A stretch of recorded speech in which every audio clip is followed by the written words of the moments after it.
네, 계속해서 말씀에 우리 삶을 비춰보는 시간이죠. 우리의 말과 행동을 주님께 맞춰가는 아름다운 주일의 시간입니다. 한낮의 큐티에 이어가죠. 오늘은 동서대학교 교목이세요. 최민구 목사님과 함께합니다. 어서 오세요, 목사님. 반갑습니다. 네, 반갑습니다. 이 시간 처음 모시게 되는데 잘 부탁드리겠습니다. 네, 저도 처음이라 많이 떨리네요. 아, 네. 예, 함께 이 시간 말씀으로 은혜 나눌 텐데요. 이 시간에는 고신총회교육원에서 펴내는 월간 복 있는 사람 교재로 함께 나누고 있습니다. 인터넷 검색창에 복 있는 사람 찾아보시면 오늘의 말씀 본문 확인하실 수 있고요. 미리 말씀 읽고 묵상하시고 점심시간에는 함께 생각과 마음을 나눠보는 시간으로 활용해 보시면 좋을 것 같습니다. 오늘 본문 제가 먼저 읽어드리고요. 이어가지요.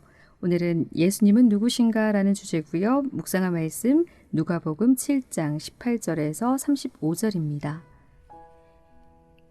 요한의 제자들이 이 모든 일을 그에게 알리니 요한이 그 제자 중 둘을 불러 주께 보내어 이르되 오실 그이가 당신이 오니이까 우리가 다른 일을 기다리오리이까 하라 하매 그들이 예수께 나아가 이르되 세례 요한이 우리를 보내어 당신께 여쭈어보라고 하기를 오실 그이가 당신이 오니이까 우리가 다른 일을 기다리오리이까 하더이다 하니 마침 그때에 예수께서 질병과 고통과 및 악귀 들린 자를 많이 고치시며 또 많은 맹인을 보게 하신지라. 예수께서 대답하여 이르시되 너희가 가서 보고 들은 것을 요한에게 알리되 맹인이 보며 못 걷는 사람이 걸으며 나병 환자가 깨끗함을 받으며 귀먹은 사람이 들으며 죽은 자가 살아나며 가난한 자에게 복음이 전파된다 하라. 누구든지 나로 말미암아 실족하지 아니하는 자는 복이 있도다 하시니라. 요한이 보낸 자가 떠난 후에 예수께서 무리에게 요한에 대하여 말씀하시되 너희가 무엇을 보려고 광야에 나갔더냐? 바람에 흔들리는 갈대냐? 그러면 너희가 무엇을 보려고 나갔더냐? 부드러운 옷 입은 사람이냐? 보라, 화려한 옷을 입고 사치하게 지내는 자는 왕궁에 있느니라. 그러면 너희가 무엇을 보려고 나갔더냐? 선지자냐? 옳다, 내가 너희에게 이르노니 선지자보다도 훌륭한 자니라. 기록된 바 보라, 내가 내 사자를 내 앞에 보내노니 그가 내 앞에서 내 길을 준비하리라 한 것이 이 사람에 대한 말씀이라. 네, 목사님 오늘 35절 말씀까지 본문이었는데 우선 27절까지 말씀을 나눴고요.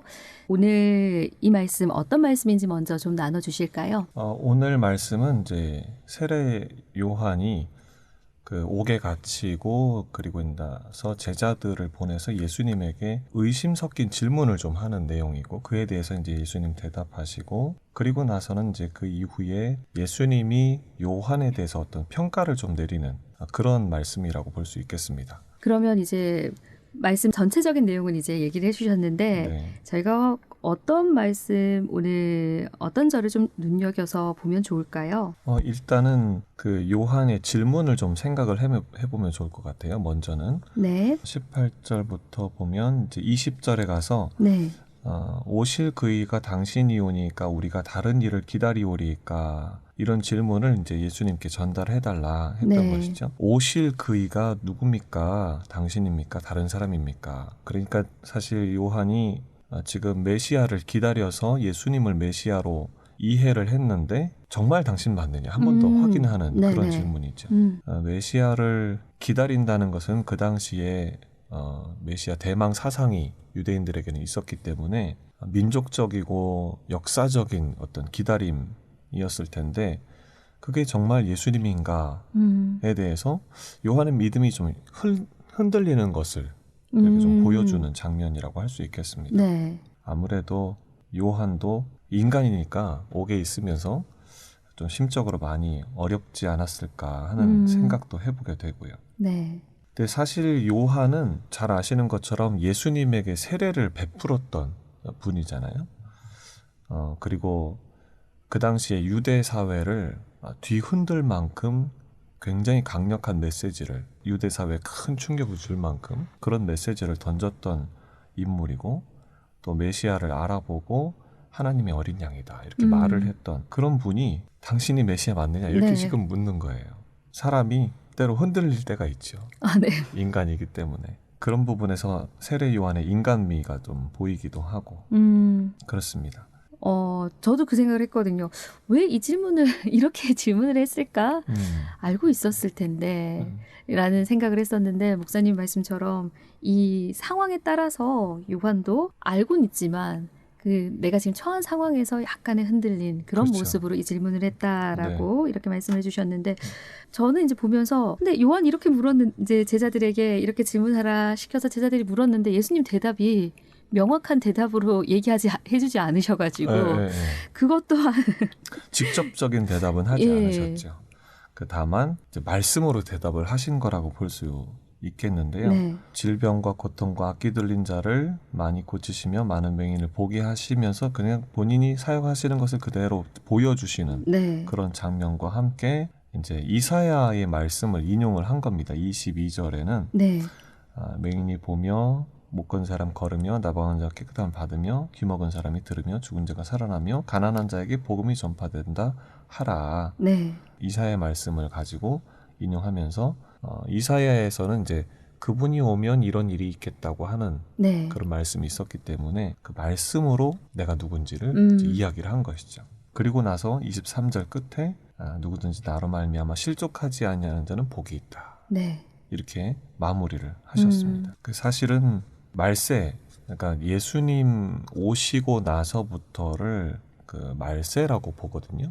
근데 디모데 후서에도 보면 말세에 사람들이 자랑하고 돈 사랑하고 교만하고 무정하고 원통함을 풀지 않고 또 모함하고 배신하고 또 쾌락을 사랑하는 것을 하나님보다 더 사랑하고 모양은 경건의 모양이 있는데 경건의 능력은 없다. 그러니까 위선적이다 이런 말인데 그런 사람들이 많아지는 세상에서 의로운 삶을 살고자 하는 자가 핍박을 받고 위축이 되면 이게 사람이 흔들릴 수밖에 없는 것 같아요. 네. 요한도 그런 면에서 좀 힘들었던 것 같고 근데 예수님이 말씀으로 다시 정리를 해주시는 그런 이제 장면이라고 할 수 있겠습니다. 네. 직접적으로 나다라고 얘기하진 않으셨지만 네. 그 이전에 이사야 말씀에서 말씀이 되었던 그 내용을 인용하시면서 말씀으로 이 상황들을 내가 예수님이다라는 거를 그렇죠. 알려주셨고요. 네. 그래서 이렇게 그 이후 이제 23절 네. 복이 있도다 하시니라 이후에 이런 말씀을 이렇게 보면 예수님께서 요한에 대한 말씀도 하시거든요. 네, 그렇죠. 네. 그러니까 요한의 제자들이 이제 돌아가고 나서 예수님이 무리들에게 요한에 대해서 한번 설명을 하시는 겁니다. 근데 광야 이야기가 나오죠. 네. 너희가 광야에 왜 갔느냐, 뭘 보러 갔느냐 하면서 바람에 흔들리는 갈대를 보러 갔느냐, 부드러운 옷을 입은 사람을 화려한 옷을 입은 사람들을 보러 갔느냐, 뭐 그런 건 아니지 않느냐 하면서 선지자를 보러 갔다. 그것이 맞다. 이렇게 얘기를 하시면서 27절에 보면 기록한 것처럼 내가 내 사자를 앞에 보내노니 내 길을 준비하리라 한 사람이 바로 이 사람이다. 네. 하면서 요한에 대한 평가를 분명하고 선명하게 요한은 믿음이 흔들리는 그런 인물인 것처럼 우리가 볼 수 있지만 전혀 그렇지 않다는 마침표를 찍는 것처럼 이렇게 말씀을 하세요. 근데 이 세례 요한을 선지자로 표현을 했는데 항상 역사가 그 사회가 문제가 있을 때 하나님 보실 때 온전치 못할 때 잘못 가고 있을 때 그럴 때 선지자를 보냈거든요. 네. 그러니까 요한이 온 때에도 바로 그러한 때라는 것을 말하는 의미라고 하겠죠. 근데 아주 절망이 충만한 그러니까 희망이 보이지 않는 하나님 입장에서 희망이 보이지 않는 그런 때인데 그 희망이 왜 그때 보이지 않았는가 할 때 뭐 대략 네 가지 정도 이렇게 생각을 해볼 수 있어요. 그때 당시에는 그 신약과 구약 사이에 그 역사가 첫 번째는 성전이 더럽혀졌어요. 네. 알렉산더 대왕이 죽고 사인방 그 휘하의 장군들이 큰 나라를 내등분해서 한 뒤에 그 다음에 로마가 막 등장을 하는데 그때 안티오쿠스 에피파네스가 팔레스타인 북쪽을 차지하던 그 장군 왕이 한번 로마를 손보려고 이집트 쪽으로 왔는데 안 되고 나서 돌아가면서 분풀이를 팔레스타인에다가 합니다. 성전에다가 돼지를 잡아서 피를 흘리는 채로 걸어놔요. 그러니까 성전이 돼지 피로 더럽혀지니까 유대인들은 돼지를 너무 싫어하거든요. 그리고 이방 신상을 세우고 그러니까 그때 유대 장군 마카비우스가 일어나서 겨우 이제 몰아내는 그런 장면이 있었고 또 뭐 로마 시대가 열리니까 정치적으로는 결국 실권은 로마에게 있고 왕권은 헤롯에게 돌아가는데 이 헤롯도 정통 유대인이 아니죠. 에돔 족속, 에서 자손이거든요. 네. 그것도 좀 문제가 됐고 종교는 뭐 바리새파, 사두개파 뭐 이런 당원 여러 파들이 다 사분오열됐고 그 당시 가야스, 안나바 두 사람이 대제사장이었어요. 네. 이건 있을 수 없는 일이거든요. 그런 문제도 있었고 그러니까 본질을 놓친 이스라엘이니까 틀도 다 망가져 버리는 네. 그런 모습이 되고 또 문화는 헬라 문화가 판을 치고 히브리 문화는 다 정신이 사라지고 없어지는 안타까운 시대에 그때 이제 세례 요한이 등장을 하면서 네. 회개하라. 천국이 가까이 왔느니라. 그렇게 외쳤던 것이죠. 그리고 광야에서 외쳤는데 사람들이 광야는 예루살렘에서도 1시간 이상 가야 되거든요. 근데 예루살렘에서 외친 게 아니라 광야에서 외쳤단 말이에요. 근데 사람들이 예루살렘뿐만 아니라 온 유대 땅에서 전국에서 모였다 그랬어요. 엄청 많은 인파들이 모였다고. 근데 왜 거기까지 갔겠는가 하는 것도 우리가 해볼 수 있는 질문이죠. 네. 왜 그랬을까요? 왜 그랬을까요? 네, 사람들이 메시아 오시기를 기다린 그런 네. 갈망이라고 해야 될까요? 네, 네, 그런 갈급함이 있었던 것 같아요. 그렇죠. 그 시대 당시. 갈급함이 있는데 네. 어느 곳에서도 그 갈급함을 채울 수 없는 거예요. 네. 종교도 그렇고 지도자들도 그렇고 네. 어느 곳에서 채울 수 없으니까 세례 요한의 메시지에 감동이 되는 거죠. 네. 세례 요한은 아시는 것처럼 심플하게 먹었고 입었고 낙타토로 네. 입고 석청을 먹고 메뚜기 먹으면서 그냥 단순한 삶을 살고 하나님을 외치고 그렇게 했던 인물인데 그 메시지가 사실 무서운 메시지였어요. 독사의 자식들아 막 이랬거든요. 네, 네. 너희가 하나님 나라에 들어가려면 회개하지 않고는 절대 네. 들어갈 수 없다. 진노의 자식이다 막 이렇게 했는데 그 메시지에 사람들이 너무 매료가 되는 오히려 그런 모습. 그러면서 이제 28절에 보면 여자가 낳은 자 중에 요한보다 큰 자가 없다. 예수님이 그렇게 평가를 하시죠. 네. 요즘 교회에서 독사의 자식들아 이러면 새신자들이 교회 왔다가 다 도망갈 텐데. 네. 근데 목사님 말씀처럼 저희가 아마 이전 그 누가복음 앞에 나눴던 말씀 가운데 남은 자들이 있었거든요. 그때. 네. 예, 제가 정확히 몇 절 몇 절인지 기억나지 않지만 이 시간 나눌 때 그렇게 독사의 자식들아라고 얘기했어도 남은 자들이 맞아요. 들을 자들은 들었다라는 맞아요. 그 말씀 기억이 나거든요. 맞아요. 네. 오히려 그 메시지를 듣고 저게 진짜다라고 인정한 사람들이 많았어요. 네. 그리고 세례 받으려고 오고 심지어는 이제 바리새인들 서기관들 중에서도 그 메시지에 감동이 돼서 이렇게 오는 사람들도 있었을 것으로 보이고요. 네. 이 메시지에서 주시는 그 메시지라고 하면 회개가 얼마나 중요한가 하는 점을 주시는 것 같아요.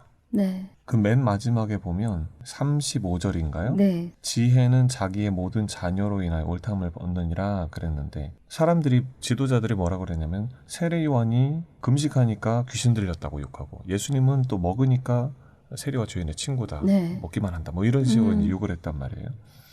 근데 여기 지혜는 자기의 모든 자녀이라는 옳다함을 받는다 할 때에는 지혜의 자녀들이 결국 하나님의 지혜가 옳다는 것을 드러냈다는 말인데 지혜의 자녀들이 누구냐면 회개하며 세례 받으러 나온 사람들이에요. 그 사람들은 저게 진짜 하나님의 지혜구나 라고 인정을 했다는 거죠. 네. 그리고 회개하는 마음으로 나온 겁니다. 그러나 권력욕에 물든 종교인들, 종교 지도자들은 세례 요한도 부정하고 예수님도 부정하고 자기 이 권익을 지켜야 되니까. 네. 그래서 예수님이 그 비유로 32절에 피리를 불어도 춤추지 않고 곡하여도 울지 않는 세대다. 그러면서 회개해야 될 때인데 회개도 하지 않는다. 하나님의 심정을 전혀 이해하지 못하고 하나님의 뜻이 무엇인지 전혀 거기에 감동도 없이 그냥 자기 멋대로 살아가는 세대다. 이런 얘기를 이제 하는 겁니다. 근데 또 하나 질문이 생기는 게 요단강에서 지금 세례 요한이 세례도 베풀고 했단 말이에요. 왜 요단강일까 하는 거예요. 혹시 생각해 보셨어요? 거기에 대한 생각까지는 안 해봤는데 왜 요단강일까요? 네. 네. 저도 이렇게 가만히 성경을 계속 보다가 왜 요단강일까 하필 이제 그런 질문이 생기면서 언뜻 드는 이제 생각이 뭐였냐면 이스라엘 민족이 가나안 땅에 들어올 때 요단강을 건너서 네. 들어왔잖아요. 네. 근데 요단강을 건너서 들어올 때 마음이 어땠을까요? 이스라엘 민족이 요단강을 건널 때 그 마음. 네. 광야 40년 보내고 훈련 받을 거 다 받고 네. 드디어 이제 가나안 땅에 들어가는 이제는 희망의 그런 마음, 기대함을 갖고 있지 그쵸, 않았을까요? 기대하는 마음, 네. 희망의 마음, 네. 또 잘해보겠다는 네. 마음. 이 어떤 초심이 그때는 아주 대단했을 거란 말이에요. 그리고 여호수아가 인도했을 때 요단강이 갈라지는 그런 이제 상황에서 건너게 하고 12돌을 갖다가 요단강에서 건져다가 길갈에다가 이렇게 세워놓고 네. 거기서 할례도 하고 네. 정말 깨끗하게 정결하게 시작하겠다는 그 액션이 거기서 다 나오거든요. 세례 요한이 네. 요단강에서 한 거는 다시 돌아가야 된다. 네. 초심으로 돌아가야 된다. 그런 메시지가 아닌가. 네네. 오늘 예수님이 이제 정말 오실 이신가라는 질문을 요한이 이렇게 던졌고 거기에 대한 예수님 답변까지 들었고 또 요한이 어떤 사람인지까지 나누면서 드는 마음은 우리가 정말 가장 중요한 처음 그 뜨거웠던 때로 다시 돌아가야 함. 네. 거기에 그리고 지금 이제 그냥 일상에서 쫓겨서 지금 살고 있는 그 모습 가운데 회개하며 하나님을 찾는 이 모습 가운데서 말씀 가운데서 보는 그 모습으로 우리가 조금 돌이켜야 되지 않나 이런 마음도 들고요. 맞습니다. 예, 목사님 나눠주시는 그 말씀 가운데 우리가 여러 가지를 생각해 보게 되는데요. 오늘은 여기까지 말씀 나누도록 하겠습니다, 목사님. 네, 감사합니다. 네, 감사합니다. 지금까지 한낮의 큐티 동서대학교 최민구 목사님이었습니다. 감사합니다.